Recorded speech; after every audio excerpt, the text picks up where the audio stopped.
My name is Lucinda, and I'm 33 years old.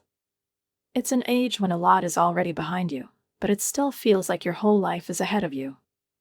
I work for a real estate development company. My position is not one that goes to random people.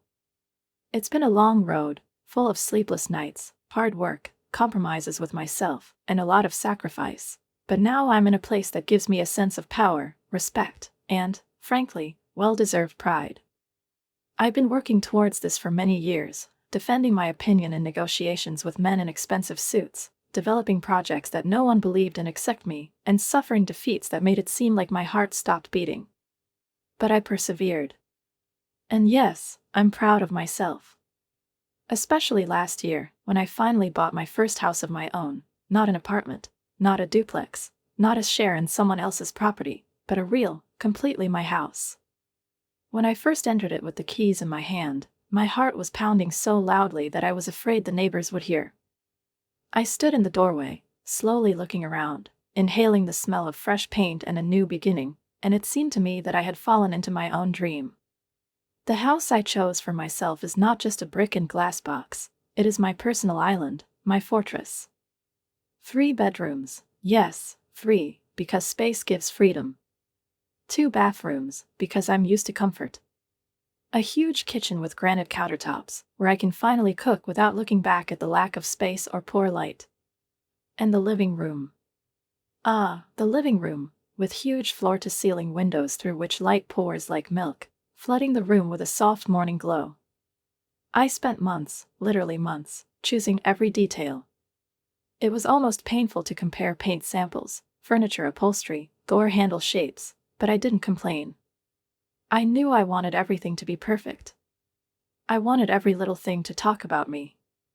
I painted the walls in the living room in a rich turquoise shade, deep and a little dramatic. Some people think it's too bold, too bright, but you know what? I don't care. This is my home. And I have every right to make it the way I want it to be. Against the background of these walls, cream curtains with golden threads look fabulous. They seem to shine, especially when the morning sun falls on them.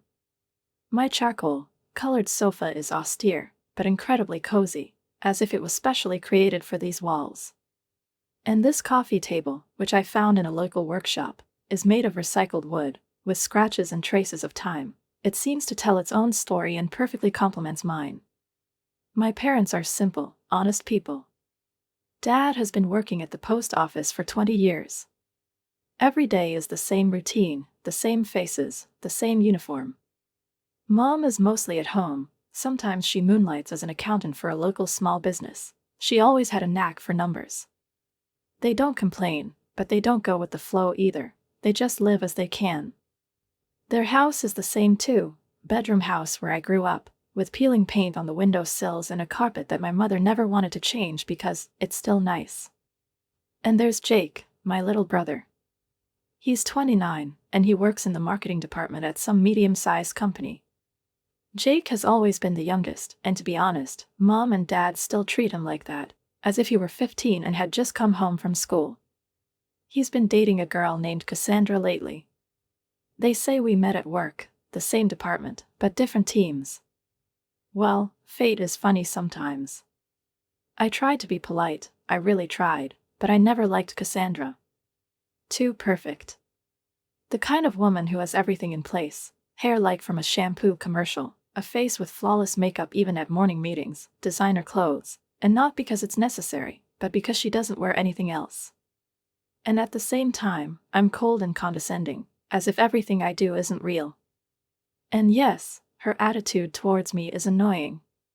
It feels like she always knows better. About everyone. And about everything. The housewarming party was a year ago, but I still remember every second of that evening. I was as excited as a child at Christmas.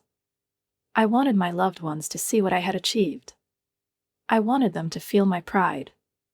I worked tirelessly to save up for the down payment, and even though the mortgage is huge, even though sometimes I wake up at night worried, it was still worth it.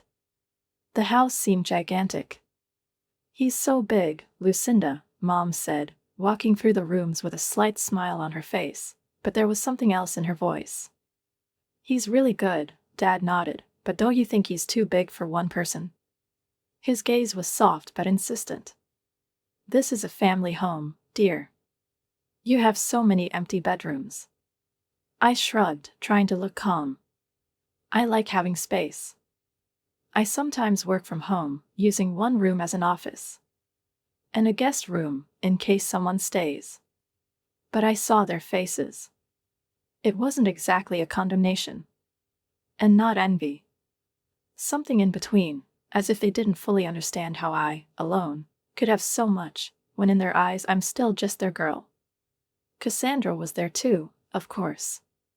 Clutching onto Jake's hand as if she was afraid someone would take it away. She looked around my house with an expression on her face like she was at a dentist appointment. The lilac color is very bold, she said, looking at my walls, as if they had personally offended her sense of beauty. I like the bold style, I replied calmly. She made a short, barely audible sound, somewhere between a snort and a polite disagreement, as if to make it clear that she thought I was stupid, but she was too well-mannered to say it out loud. Throughout that evening, she did not stop making her small remarks, seemingly innocent, as if fleeting, but with that icy touch that could not be confused with anything else. You have an interesting kitchen apron, she said, tilting her head to the side and slightly raising her eyebrow, as if she were already indicating with one intonation that he considers this choice questionable. Then her gaze slid over the bathroom floor, and she added with the same forced courtesy, the bathroom tiles are, well, really unique. She said all this with such forced politeness that even a simple "thank you" was difficult for me, because every word she said sounded like criticism disguised as a compliment, as if she had come not to celebrate with me, but to act as a judge at a contest of unsuccessful decisions. I still kept smiling, saying, "Thank you," over and over again, almost mechanically, as if those words could create a wall between me and how truly irritated I was. Because I was starting to boil inside. Who was she to come to my house, to my sacred, long, suffering space, and give out advice, as if I were a child who had made repairs for the first time? It was my dream home. I thought through every detail to the last millimeter, from the tone of the curtains to the shape of the coffee table legs, and her condescending comments only added fuel to the fire, forcing my patience to gradually burn out. In the following months, Jake dropped by my place from time to time, first just for coffee, then for dinner, sometimes on business, and sometimes just like that, and each time, as scheduled, Cassandra appeared with him, as if attached to him by an invisible thread, like an obsession. And each time, she found something that, in her opinion, needed to be adjusted. "Lucinda, if you ever need decor advice, I took interior design classes in college," she once said, pursing her lips, as if it were not a help, but a mercy on her part. I answered briefly, without a drop of gratitude, "Thank you, but I'm fine with everything." Her eyes twinkled, and she added with fake gentleness, "Oh, I'm sure it is," in that tone that sounded anything but confident. One day, she tried to guide me on the right path again, suggesting that I soften the color palette of my house. According to her, neutral tones were much more timeless. I listened and felt the irritation building up inside me over and over again, because no matter how much she talked, I knew perfectly well that it wasn't the color, the curtains, or the tiles. All this is a reason for her to feel taller, smarter, and more needed. But I didn't want to ruin my relationship with my brother. It seemed to me that he was happy with her, and although I couldn't understand why, because it seemed to me that there was nothing behind her except her appearance, I tried not to interfere. I held back, not because I was afraid of Cassandra, but because I loved Jake. But everything has a limit. It was about 8 months after the housewarming party when something happened that finally tore off my mask of goodwill. Jake and Cassandra came to dinner, and from the very first steps into the house, I felt that she was in her best shape today. Before she even had time to take off her coat, she looked around and immediately blurted out, "Lucinda, I've been thinking about your living room. Have you thought about repainting that turquoise wall? It's pretty overwhelming, you know. And with these curtains, it's just sensory overload." And then I felt something snap in me. Either my patience had run out, or my sense of duty to my brother had melted away, and I put on the sweetest smile I could, saying, "You know, Cassandra, as soon as you buy yourself a house, you can realize your design genius. Anything and everything." Jake immediately tensed, frowned, and said softly, "Lucinda, let's go. But I just shook my head and, without looking away, replied, no, Jake. I'm sick of. Every time she comes, she criticizes my taste, my choice, my house. This is my home. And I like him exactly the way he is. Cassandra stood up abruptly, clutching the strap of her designer handbag. I was just trying to help. God, you're so sensitive, she said with the same intonation that instantly chilled my spine. Yes, you're really helping a lot, I replied sharply, ironically, no longer even trying to hide my sarcasm, and watched with pleasure as she bit her lip. She turned to Jake. Jake, we're leaving. He reached for her. Cassandra, wait. But she was already walking towards the door without looking back. Jake followed her without another word, glancing over his shoulder at me as if I'd ruined the evening, as if I'd gone overboard. Disappointed, quietly reproaching, totally inappropriate, Lucinda, I thought then. When the door closed behind them, I was left alone in my beautiful living room, among turquoise walls, against a background of cream curtains with golden thread, and for the first time in months I felt relief. It was as if I had finally lifted off the burden that I had been carrying for so long, pretending to be polite while someone came to my house and trampled on my soul. Maybe I could have kept quiet. Maybe I could have said it more gently. But I could no longer smile in response to the venomous comments, under the guise of caring about the taste. There was a strange silence after that evening. Jake was gone. No calls, no messages, no visits. A week passed, then another, and I began to realize that he was probably offended. Or maybe Cassandra convinced him that I was difficult. Well, so be it. I wasn't going to apologize. Not then, not now. She deserved it, and more. It's been almost 2 months, and I've already started to get used to the idea that my relationship with Jake has grown apart.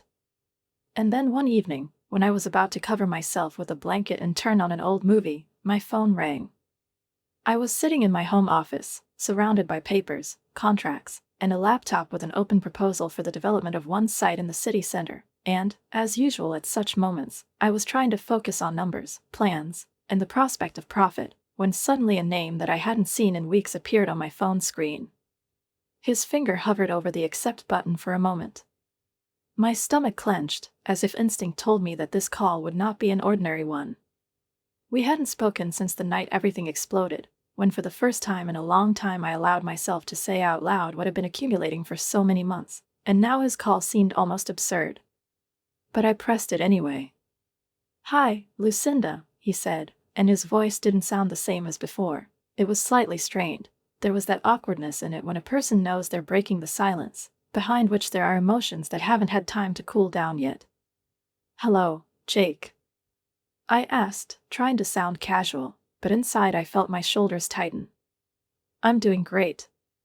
I mean, really great. Listen, I have some news, he stammered, and I could almost hear him smiling to himself, preparing to say something important. Cassandra and I are getting married. I leaned back in my chair, and the chair creaked softly, as if sharing a moment of surprise with me.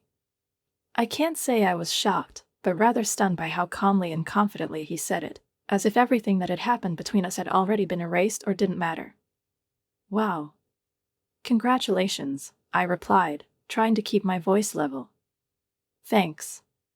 The wedding is in a month. We found a ballroom at the Riverside Hotel. Cassandra is just thrilled. She says it's perfect. So, you're invited. Obviously. You're my sister. I want you to be there. Despite everything that had happened between us, despite her sarcastic remarks and insults, I felt a slight, almost forgotten feeling of joy. He was my brother, my Jake, and if he felt happy, even with a man I could hardly stand, I wanted to share at least a little of it with him. Happiness. Of course, Jake. I'll be there. I won't miss it. Amazing, he replied, but after a second his voice changed slightly. It became quieter, a little uncertain. There's something else. Listen, the wedding is going to be expensive. You know how it is, room rental, catering, dress, flowers, music, everything. We were thinking, maybe you could help us with the expenses? I froze for a moment, my gaze skimming over my desk, where there were mortgage statements, electricity bills, and upcoming tax documents. Yes, I had a stable job. Yes, I earned more than ever, but that didn't mean I had the extra thousands I could just give away. But he was my brother. How much do you need? I asked, already guessing that I would hear something significant. We were hoping for maybe 20,000. I know it's a lot. But we thought, maybe you could. I took a deep breath. 20,000 is not just a help, it's almost the second initial investment. I can give you 10 right now, I said firmly before I could change my mind. There was a pause on the other end, a silence in which every unspoken reproach could be heard. Oh, okay. I mean, it's great. Thank you, Lucinda. I really appreciate it. But I could hear his voice dropping a half-tone lower. He's disappointed. He had hoped for more. He thought I would just say, of course, and snap my fingers and all the wedding bills would disappear. After he hung up, I sat for a while looking at the phone, feeling a strange mixture building up inside, a slight bitterness, fatigue, and something like guilt, although, in fact, I shouldn't have felt it. 10,000 is a huge amount. I transferred them the same evening, as promised. And in response, a short message, "Thank you, Lucinda." No phone call, no words, no brotherly warmth that used to warm our conversations. Just a monosyllabic, "Thank you." A few days later, my mother's phone rang. She wasn't the type who called often. Usually on holidays, on special occasions, sometimes just to exchange a few phrases, but not in a way that, "We need to talk." "Lucinda, darling, I need you to come. We need to have a serious conversation. Can you come tonight?" Her voice was soft, but there was anxiety in it, and I instantly had the feeling that there was a conversation ahead that I would have to be prepared for. I immediately thought it was because of the wedding. Jake probably told them that I had only given half of what I had requested, and now they decided to have a family discussion. A whole defense monologue was already beginning to form in my head. I helped Jake with the rent every month, sent money to Mom and Dad when they didn't have enough for medicines or car repairs. And 10,000 is not stinginess, it's generosity. Especially with my mortgage. Good. I'll be there around 7, I said, already mentally preparing for another unsolicited discussion of my duties as an older sister. Okay, honey. See you later, Mom replied, and we said goodbye. When I drove up to their house that evening, the sky was overcast with gray clouds, and the air smelled damp and autumnal. I saw Jake's car parked at the curb inside. Well, the family meeting is in full force. I entered my parents' house as I had done all my life, without knocking, without pausing on the threshold, without hesitating for a second, because despite my adult life, my own house and dozens of independent decisions, this place still remained for me a symbol of something old, rooted, almost sacred. However, this time, as soon as I stepped over the threshold, tension hit me, thick as steam in a sauna, and it instantly became clear that the evening would be completely different from what I had imagined. In the dining room, Mom, Dad, Jake, and, of course, Cassandra were already sitting at the oval wooden table, slightly worn at the edges. They looked up at the same time, as if on cue, and there was something unsettling about this coherence. "Hi everyone," I said, trying to smile and taking the only available chair, but the response was cold, almost sterile.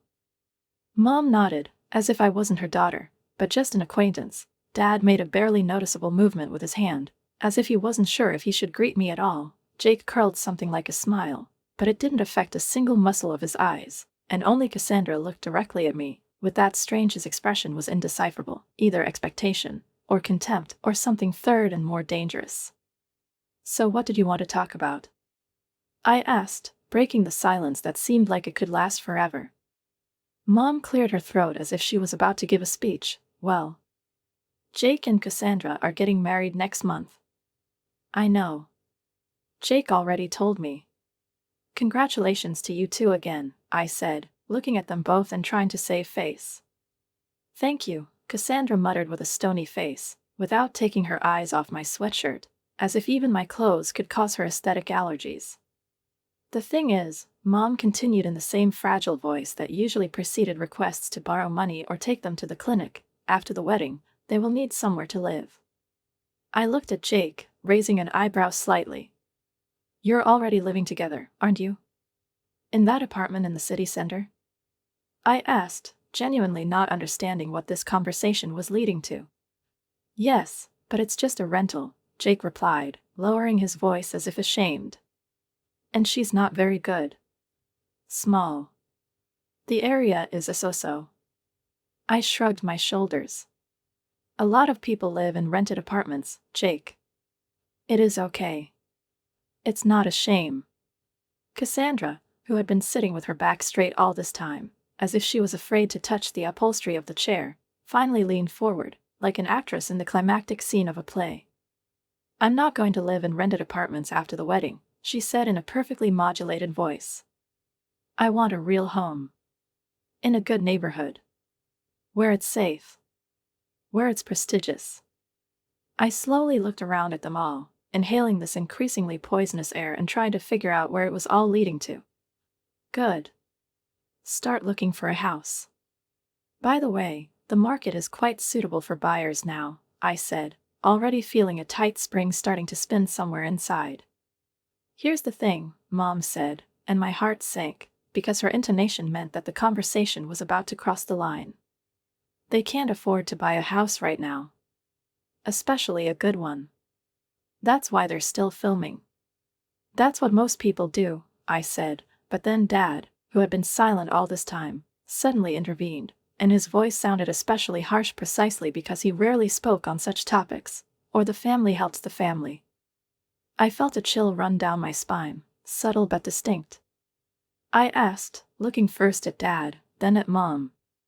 Mom looked at me with a kind of pitiful expression on her face, as if she was asking for forgiveness in advance. We think you could give them your house. For a second, everything froze inside me, as if the words had not immediately penetrated my consciousness. I'm sorry. I asked, feeling my mouth go dry. Your home, Lucinda. He's too big for one person, Mom said, almost in a whisper. And then Cassandra, not missing a chance, added, you don't need all this space. And Jake and I, we're going to start a family. We need a house. A real home. She smiled, as if she had just said something logical and uncontroversial. I looked at them, slowly, one at a time, and in their faces I saw not even arrogance. No, it was worse. They looked at me as if it really was a reasonable, sensible, almost practical proposal. Are you all out of your mind? I finally blurted out, and my voice was trembling treacherously. Don't be dramatic, Dad said. You're making good money. You can afford something else. More suitable, for a single woman, Cassandra interjected with that sweet venom that made you want to get up and slam the door. Something smaller. More manageable. I stood up abruptly, and my hands were shaking so much that I hid them behind my back. I will not give my house to anyone. Are you kidding? Lucinda, please sit down, Mom said, raising her hand. Let's discuss this, rationally. Rational? I exclaimed. Are you suggesting that I give back the house I've been saving up for years? The house that I'm still paying the mortgage for? The house that I created with my own hands? I'm leaving. I moved to the door, my heart pounding in my ears, and Cassandra's voice caught up with me, sharp as a knife. You're selfish, Lucinda. You're a terrible sister. I froze at the exit, slowly turned around and looked at Jake. Do you want that too? I asked. My house? He looked awkward, like a boy caught in a lie. Lucinda, it would really help us. And that was all I needed to hear. I left without saying another word. I drove home in a complete daze, as if I had left a room where someone had just thrown a grenade into the air, and now, even though everything had already quieted down, my ears were still ringing, and it was hard to believe that all this was not a dream. The car slowly crawled into my driveway, the headlights illuminated the front door, and I stopped, but I didn't get out right away.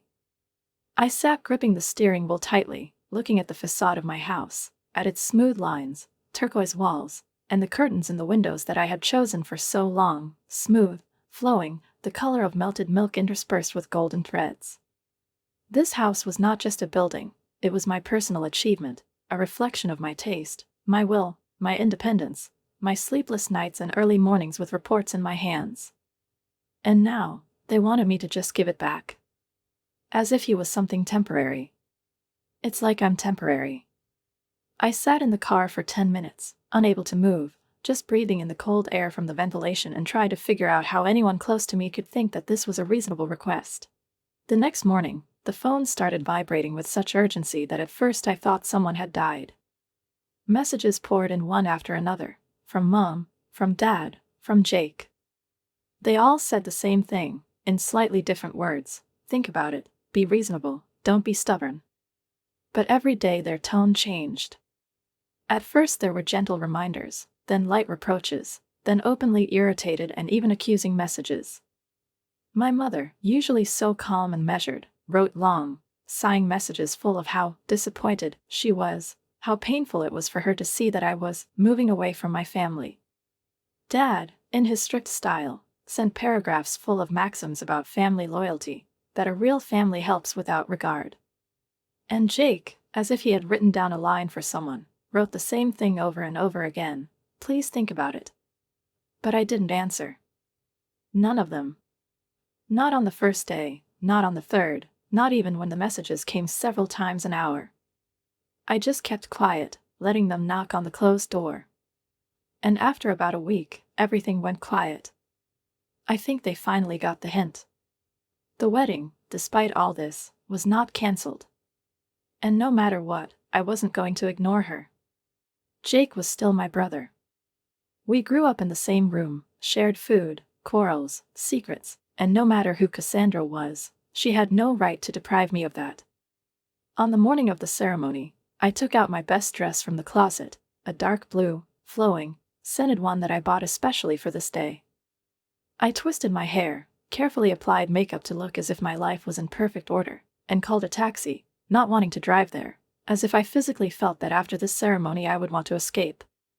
They didn't send me the wedding registry, which was strange, because I suspected Cassandra must have compiled it with the same care as she chooses the shade of nail polish for a pedicure. Oh well, I thought. Everyone needs money, especially newlyweds, and in the end, it's practical.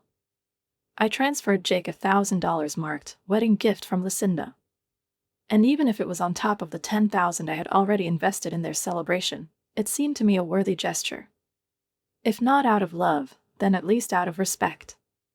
When the taxi pulled up to the Riverside Hotel, I paused for a second, looking around the building.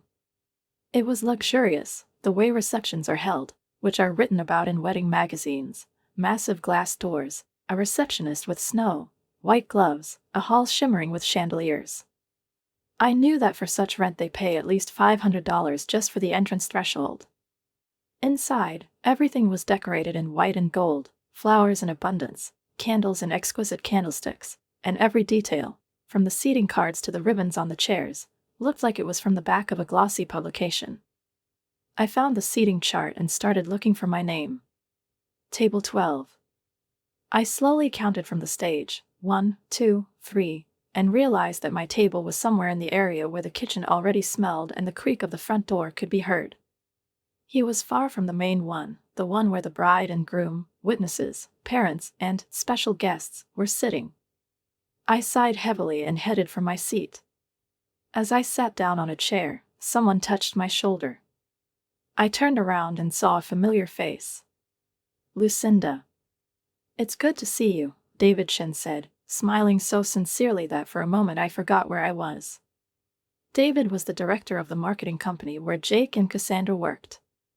We met many years ago at a conference, and although we didn't communicate closely, it was always easy with him, as if there was a tacit understanding between us. I remembered exactly how Jake got a job through him when he was left without income, and I asked David without hesitation if they were recruiting new employees. That's how Jake ended up there. We chatted for a while, recalled old events, exchanged a couple of professional phrases, and soon David politely excused himself. He had to go to his desk. I looked after him. His table was much closer to the stage, almost under the arch of white roses. Interesting prioritization, I thought, without much surprise. The ceremony began, and, admittedly, it was really beautiful. Everything looked perfect: the music, the lights, the neatly arranged chairs. Cassandra entered the hall to the sound of a string quartet in a stunning ivory dress, sophisticated and expensive, and no matter how I felt about her, she really looked great. Jake was waiting for her at the altar, nervously clasping his hands, and when he saw her, his face lit up with the same smile that I remembered from childhood, when he received his first bike as a gift. He looked really happy. And for a moment, as short as a sigh, everything inside me went quiet. All the quarrels, accusations, and resentments receded a step, and I just felt sincere joy that my brother was marrying the woman he loves. After the ceremony, everything went well, as it happens at many weddings, a cocktail hour with champagne and snacks, where the guests dispersed around the room, discussing the bride's dress, the quality of service, and the latest family gossip, followed by a gala dinner with an exquisite menu and waiters in white gloves, and finally the moment of toasts came, the very moment when every word uttered into the microphone seems to be imprinted in memory. No worse than the ceremony itself. The best man started with funny stories from Jake's childhood, and the parents added a couple of touching memories of how proud they were of their children and how it touched their hearts to see them grow up. Everything was as expected, almost to the point of predictability. But then my mother, who was restrained and solemn, went to the microphone and suddenly, smiling as if she knew in advance that she was throwing me under the train, said, "We would like to hear Jake's sister, Lucinda." All heads turned to me. It was as if I was blinded by the sudden spotlight, although, of course, it was just attention. I didn't expect to be given the floor, no one had warned me about it, and judging by the tension in my chest, I wasn't ready for it. But I didn't allow myself to hesitate. I stood up, straightened my back, went to the microphone, feeling the eyes on me, took it from my mother's hands, who looked at me with an expression as if she was about to say, "Behave yourself." I turned to the room, looked around at the faces, smiles, curiosity, expectation, and finally looked at Jake and Cassandra sitting at the main table. They seemed so harmonious, so elegant and confident, as if no drama had ever existed. "Hello, everyone," I began, trying to keep my voice calm. "I'm Lucinda, Jake's sister. I just wanted to say that I'm really happy for Jake and Cassandra today. Jake, you've always been my little brother. And seeing you so happy makes me happy too. Cassandra, welcome to our family. I hope you have a wonderful life together." I was about to finish, return the microphone, take a step back, briefly, to the point, with dignity, but then I noticed Cassandra's face. It was hard, angry, and clenched, as if my every sentence was an insult to her. I didn't even have time to realize what my mistake might have been, as she jumped up from her seat and literally snatched the microphone from me. "Actually," she said loudly, clearly, and her voice instantly filled the hall, reverberating off the walls like a bell. There was such silence in the hall that one could have heard a pin drop. "Actually, I don't want Lucinda to be here at all. She's one of the most selfish and greedy people I've ever met," she said, looking into the courtroom as if addressing the jury instead of the people, and at that moment I realized that she hadn't just come to get married, she had come to destroy. Do you want to know what she gave us for the wedding? $1,000. 1,000. Do you know what we really asked for? Her house. Her huge, completely empty house, in which she lives alone. And she doesn't need him. She's all alone."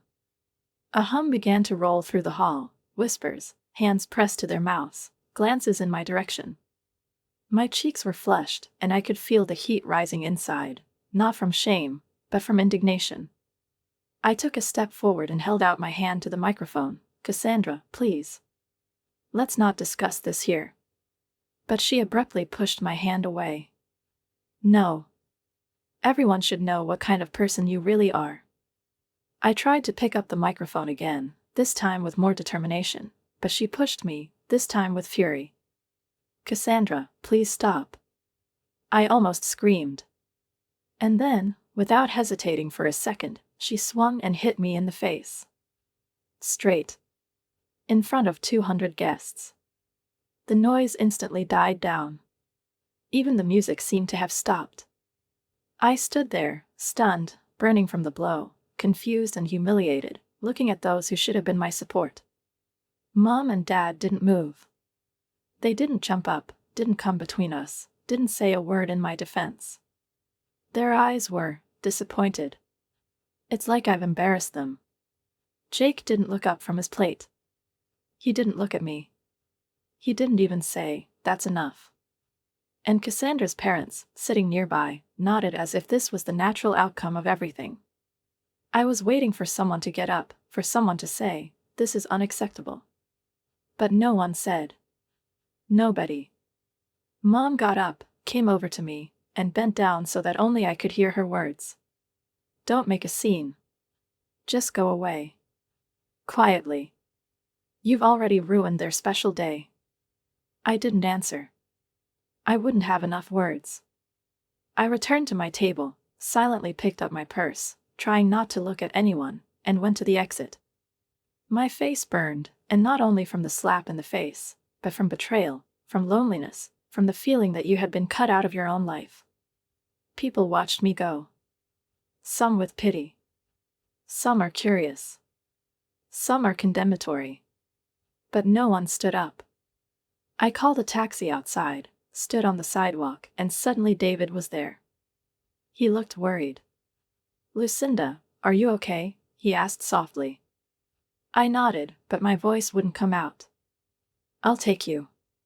My car is not far away." "You don't have to."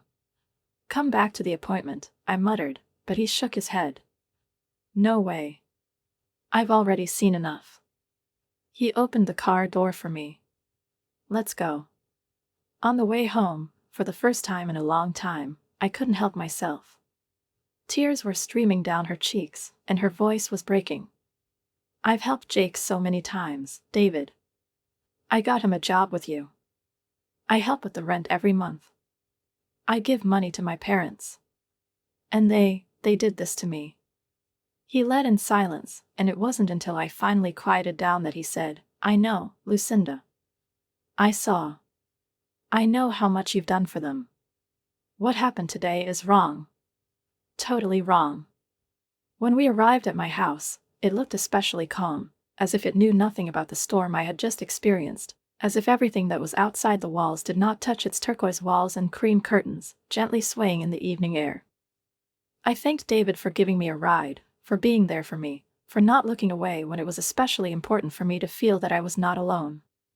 He nodded without saying too much, just looked at me with that concern that doesn't require words, and I went inside, closing the door slowly behind me, as if cutting off everything that was outside.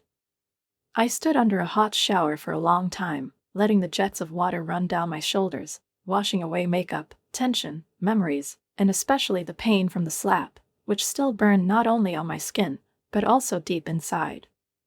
Then I dried myself, turned off the light, turned off the phone, as if cutting off the channel to madness, and went to bed, burrowing into the blanket with such desperation, as if it could protect me from any memory. I slept for a long time, shapelessly, without dreams, and woke up only at noon. The world outside was still the same, the lights in the windows, the birds, the routine street noise, but inside everything was different. I turned on my phone again, and the screen was immediately filled with dozens of missed calls and messages. Jake, Mom, Dad, they wrote in unison, as if they had conspired, demanding that I fix the situation. What kind of situation? I asked mentally. But before I could guess what exactly was the reason for the accusations this time, the phone rang. I automatically clicked accept, and it was my first mistake of the morning. "Lucinda, what did you do?" Mom screamed into the phone. "Jake and Cassandra were fired last night. Their boss sent them a message that they no longer work for the company." I was silent, not immediately understanding how it all related to me. "David fired them. You're friends with him. We know you told him to fire them." I looked at my watch, and it was 11:45, Sunday. "I didn't do anything," I said calmly. "Don't lie, Lucinda. We all know. Call him. Tell him to cancel his dismissal." Mom sounded like the world was falling apart, and I was standing alone with a sledgehammer in my hands. I laughed. For real. Not because it was fun, but because it all reached the point of absurdity. No, Mom. I'm not going to call David. If he fired them, it means there were reasons for that. And it's definitely not my initiative. Then I silently unblocked and immediately added all the numbers to the blacklist: Mom's, Dad's, Jake's, even Cassandra's, although I hardly expected peaceful letters from her. Instagram, Facebook, Instagram, even LinkedIn, and then, with icy calm, blocked them on all social networks. I was done with their drama. But it didn't end there. On Monday morning, as I was getting ready for work, I heard a thud on the door. After a few seconds, it became louder, more insistent, and then there was a shout, "Lucinda, open up immediately." It was Mom. Then his father's voice, "We know you're home." I looked out of the bedroom window and saw all four of them on the porch: Mom, Dad, Jake, and Cassandra. They stood in a tense group, like besiegers of a bastion. Cassandra's face was tear-stained, but her voice was the loudest. "You ruined our honeymoon. We can't go to Hawaii because you've taken our jobs away. It's all you." I went to the window and opened it, letting the air dissipate the tension. "I didn't ask David to fire you. He saw for himself how you behaved. He made his own decision." Mom took a step forward, pursing her lips. "You're vindictive. And ungrateful. After all we've done for you." "Oh, really?" I replied. "And what exactly did you do for me? Have you asked me to give you a house for which I'm still paying the mortgage? Have you declared me greedy in front of 200 people? Is this, in your opinion, a family?" The father stepped closer. "We are your parents. The family should help each other." I clutched the phone in my hand. "Family doesn't slap people in the face at weddings," I said. "And if you don't leave my property right now, I'll call the police." And I was ready. His finger hovered over the button. "They're gone." Slowly, not immediately. With grumbles, with insults from Cassandra, with accusing looks from Mom, with disappointed silence from Dad, and with the usual slur from Jake. But they're gone. And after that, as if someone had flipped a switch, everything went quiet. They didn't call or write anymore. There were no more direct attacks, but of course I heard, from distant relatives, from people I hadn't spoken to in years. My cousin Lisa called casually, but there was a sympathetic awareness in her voice. She said that Jake and Cassandra had found new jobs, but they were paid less there, and the companies were much more modest. They had to move to a cheaper apartment, and of course she knew that I was no longer helping with the rent. Yes, I stopped it. After the wedding, after the scene, after the slap, everything changed. About a month later, when I was almost used to the silence, to this new state where my life belonged only to me, I received a call from an unknown number. I replied. It was Mom. "Lucinda, I think we should meet and discuss everything." Calmly. Face to face. I didn't hesitate for a second. "There's nothing to talk about, Mom." She sighed. "You can't stay mad at your family forever. We're a family. We need to figure it out." I was already looking out the window, watching the sunlight gently fall on the floor of my house, which I was not going to give to anyone. "No, Mom. No need. You have all made it very clear what position I am in." This phrase, which I said in a telephone conversation, seemed to put an end to a long, painful sentence full of disappointment, misunderstanding, and emotional blackmail. I said it calmly, without shouting, without reproaches, just stating the fact, and immediately after that, without waiting for new persuasions or accusations, I just hung up the phone. Then, almost automatically, I blocked this number as well, like closing the door to a room they no longer intend to visit. And do you know what was the strangest thing? I felt relieved. A real, deep, almost physical relief, as if she had thrown off a huge burden that she hadn't even realized all this time. Now that I no longer had to deal with their constant requests, hidden manipulations, sudden accusations, and drama, I realized how much I had postponed, frozen, or neglected in my life to please people who didn't deserve it. For the first time in a long time, I had space, not only physically, but also emotionally, for myself.